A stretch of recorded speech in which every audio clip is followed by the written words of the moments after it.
ఏమైనా ఇక్కడ వసూలు అక్కడ ముడుపులు కట్టుడు తప్ప ఇది మా పని కాదనుకుంటున్నాను. ఢిల్లీకి ముడుపులు కట్టుడే మా పని. ఇక ఎట్లాగో మళ్ళీ 5 ఏళ్ల తర్వాత రాము కాబట్టి అందిన కాడికి వసూలు చేసుకోవడే మా పని అనుకుంటున్నారు. వీధి రౌడీలాగా మంత్రులు కూడా, ప్రత్యేకించి నల్గొండలో రైస్ మిల్లర్లు భయపెట్టించి ₹1,00,00,000, క్రషర్ మిషన్లను భయపెట్టించి ₹1,00,00,000, కాంట్రాక్టర్లను భయపెట్టించి ₹1,00,00,000. ఇంకా దుర్మార్గంగా ఉత్తదే పేపర్ ప్రకటన చేసి ఇక్కడ 100 కోట్ల రోడ్డు పెడతా, అక్కడ 100 కోట్ల రోడ్డు పెడతా అని చెప్పి ఒకటే కాంట్రాక్టుకు 4 కాంట్రాక్టర్లను పిలిపించి వసూలు చేసుకుంటున్నాను కూడా చెప్పి తెలుస్తూ ఉంది. అంత చిల్లరగా. ఇక కొన్ని చోట్ల పాపం పట్టణాలలో ఇల్లు కట్టుకున్న వాళ్ళను కొద్ది జాగ్రత్తతోనే ఏదో కష్టపడి రూపాయి ఖర్చు పెట్టుకొని మధ్యతరగతి వాళ్ళు ఇల్లు కట్టుకుంటారు. దాంట్లో ఏదో కొంత నిబంధనలు అమలు చేయలేరు, సెట్ బ్యాక్స్ అమలు చేయలేరు, కాస్త నికాల్తాలు బయటకు వస్తాయి. దానికి మున్సిపల్ అధికారులు పంపించి నోటీసులు ఇచ్చి వాళ్ళ దగ్గర కూడా 50,000 లక్ష రూపాయలు వసూలు చేసుకొని తింటున్న సమాచారం వస్తూ ఉంది. ఇంత నీచంగా ప్రవర్తిస్తూ ఉన్నారు. ఈ పనిలో ఉన్నారు. రైతుల సోయి లేదు వీళ్ళకు. ఇంకొక వైపు బీజేపీ భక్తు రాజకీయమే తప్ప ప్రజల పట్ల ఎన్నడూ ప్రేమ లేని పార్టీ. ప్రజల్ని పుట్టలు కొట్టాలి, ఆదాయాన్ని పెంచాలన్న ఆలోచన తప్ప ఆ పార్టీకి ఇంకొక పని లేదు. ఈ తెలంగాణలో బీజేపీకి కాంగ్రెస్ బీ టీమా, కాంగ్రెస్కి బీజేపీ బీ టీమా అన్న పద్ధతిలో నడుస్తూ ఉన్నారు. పూర్తిగా అభ్యర్థులు పెట్టుకోవడానికి అండర్స్టాండింగ్లో ఉన్నారు. మీరు కొన్ని చోట్ల బలహీనమైన అభ్యర్థులు పెట్టిన, మేము కొన్ని చోట్ల బలహీనమైన అభ్యర్థులు పెడతాం, ఇద్దరం గెలవాలి, ఈ ఆలోచన తప్ప సోయి లేదు. నిజంగా ఒక ప్రతిపక్ష పార్టీగా బీజేపీ ఈ రాష్ట్రంలో ఏం చేయాలి? ఇంతవరకు ఒక్కరోజైనా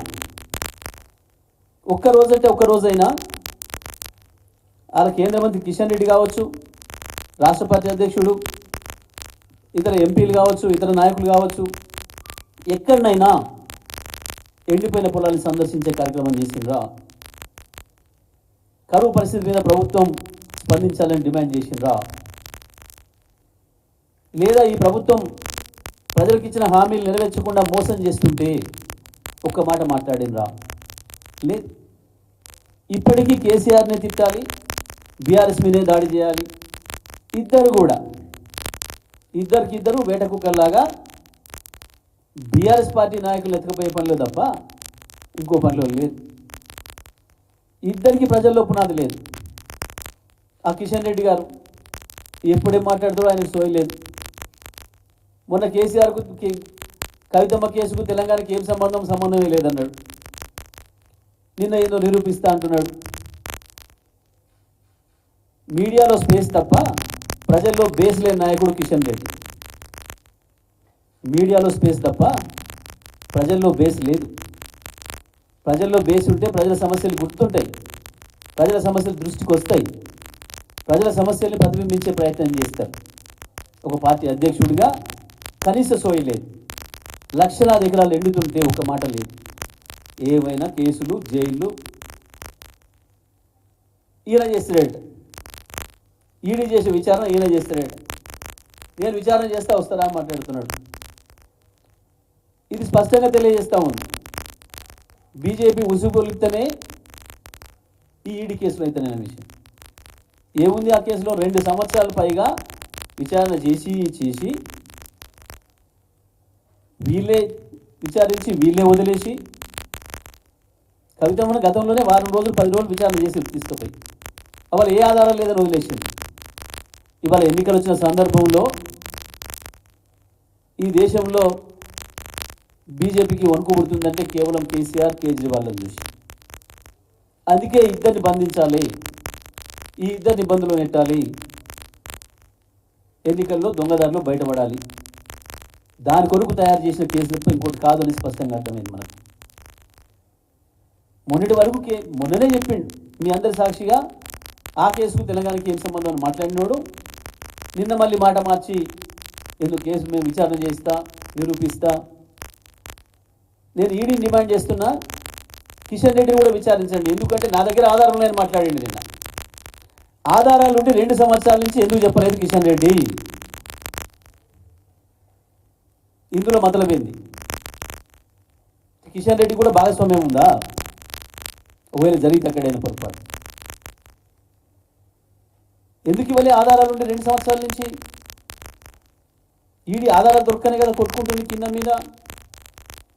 ఏ ఆధారాలు లేకనే కదా ఎలా కలబడ్డది? ఇవాళ ఎన్నికలు ఉన్నాయి. ఎన్నికల సందర్భంలో ప్రతిపక్షాలు లోపల పెట్టాలి, పనులు తీసుకోవాలి అన్న దుర్మార్గమైన ఆలోచనతోనే అరెస్టులు చేస్తున్నారే స్పష్టంగా కనబడుతుంది. ఇవాళ దేశానికంటే అర్థమైంది. ఒక్కటంటే ఒకటి ఇప్పటివరకు కాంగ్రెస్ పైన విమర్శ లేదు బీజేపీ నుంచి. ఆయన కిషన్ రెడ్డి కావచ్చు, ఇంకో ఎంపీ కావచ్చు, ఇంకో ఎమ్మెల్యేలు కావచ్చు. ఎందుకో వెళ్ళరు ప్రజల సమస్యలకి. ఇది ఒక విచిత్రమైన పరిస్థితి తెలంగాణ రాష్ట్రంలో. ఎక్కడైనా దేశంలో ప్రతిపక్షాలంటే అధికార పక్షం పైన విమర్శలు చేస్తారు.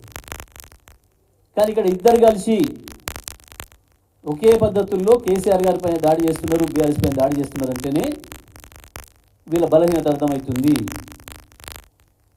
పార్లమెంట్ ఎన్నికల్లో భయపడుతున్నారు వీళ్ళు. నిజంగా వీళ్ళకంత దమ్ము ధైర్యం ఏముంటే మీడియాలో మీరు చేసుకునే ప్రచారానికి మేమే ఉన్నాం బీఆర్ఎస్ లేదు అని ఇద్దరు కలిసి ఏదైతే మాట్లాడుతున్నారో, మరి లేని బీఆర్ఎస్ నుంచి నాయకులు ఎందుకు తీసుకొచ్చుకుంటున్నారు? బతిలాడి భయపెట్టించి దొంగతనంగా దౌర్జన్యంగా ఎందుకు తీసుకుపోతున్నారు?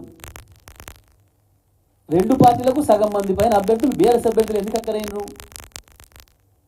పాపం సీనియర్లు అడుగుతున్నారు. విహెచ్ లాంటి వాళ్ళు, సంపద లాంటి వాళ్ళు ఏడుస్తున్నారు. ఎందుకో ఇచ్చుకోరు. మీకున్న బలంతో మీరు గెలవలేరు, బీఆర్ఎస్ బలాన్ని తీసుకుంటే తప్ప మీరు గెలవలేము అనే విషయాన్ని ఒప్పుకుంటున్నారు. కానీ మీరు ఎవరిని అభ్యర్థులను తీసుకపోయినా ప్రజలు తొందరలోనే తెలుసుకున్నారు. కేసీఆర్ఏ శ్రీరామ రక్ష తప్ప ఈ తెలంగాణకి ఇంకొక ఏ పార్టీతోనూ కూడా తెలంగాణ ప్రయోజనాలు రక్షించబడవనే విషయం అర్థమైపోయింది.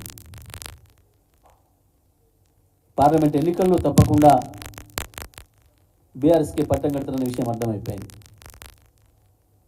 అందుకే ఇద్దరు కూడా సమస్యల గురించి మాట్లాడతలేరు. 100 రోజులైంది, ఎందుకు ఇస్తలేవు రైతు బంధుని అడగలే ఇంతవరకు కిషన్ రెడ్డి ఒక్కరోజు కూడా. ఏమైంది? మీరు ఇచ్చిన మాట రైతు రుణమాఫీ 9వ తారీఖు ఇస్తానన్నావు కదా, ఏమైంది అని ముఖ్యమంత్రిని ప్రశ్నించే దమ్ము ధైర్యం లేదు బీజేపీకి. ఇద్దరు కలిసి ఏందో కేసీఆర్ని నువ్వు జైల్లో పెడతలేవు గిరా మీరు మాట్లాడే మాటలు గిబా చేయాల్సింది. ప్రభుత్వం 100 రోజుల వైఫల్యాన్ని బయట పెట్టాలి. బీజేపీ నిజంగా కాంగ్రెస్ బి టీం కాకపోతే ఇక్కడ లోపాయికారి ఒప్పందం ఏదో ఉంది ఉన్న ముఖ్యమంత్రికి, ఇప్పుడున్న బీజేపీకి. అందుకే ఒక్కటంటే ఒక విమర్శ లేదు ప్రభుత్వం పైన.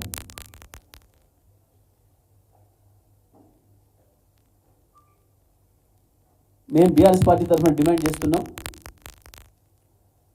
వెంటనే ప్రభుత్వం కరువు సహాయ చర్యలు ప్రారంభం చేయాలి.